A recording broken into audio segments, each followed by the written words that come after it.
Zəhmət olmasa Backrumsa düşməyi istəmirsinizsə, metrodan düşəsiniz. Siz var Backrumsa düşmək istəmirsinizsə, rədd olmaq metrodan. Sən nə demək? Dur, axırıncı stansiyaya çatırıq, dur. Ay uşaq, dur.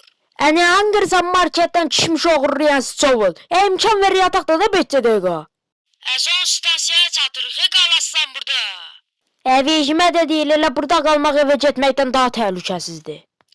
Özünüz bilərsiniz, biz xəbərdarlığımızı elədik. Bu arada bankanın ağzını bağlamağı unutmayın. Oy 5 dəqiqə imkan vermədilər ya.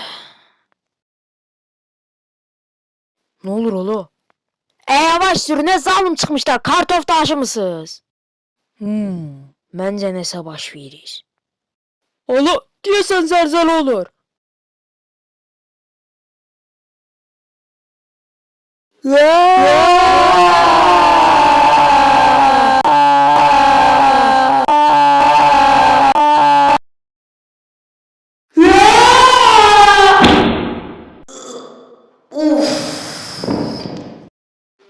bura Uğur'un nənəsinin evi deyil.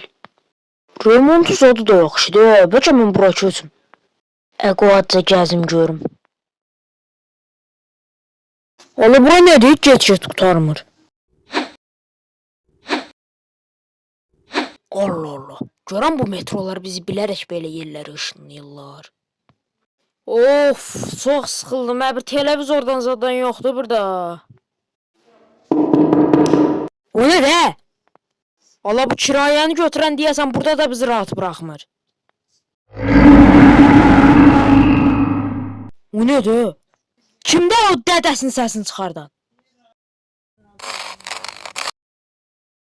Yox brat, bura normal yer değil. Məndən yaxşı çıxın buradan.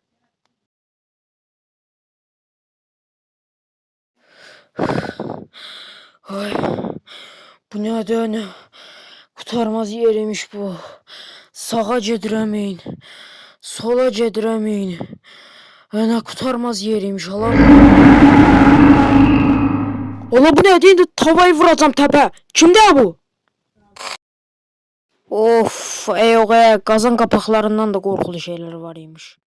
Saykamızın bir şurubu yaralanıb, biz ona benzin gedirik almağa, yerde kalıp. Nədir bala, səhərdən bəri nə böyürsən? Dərdin nədir? Qarnın dərdindən biz də bilək.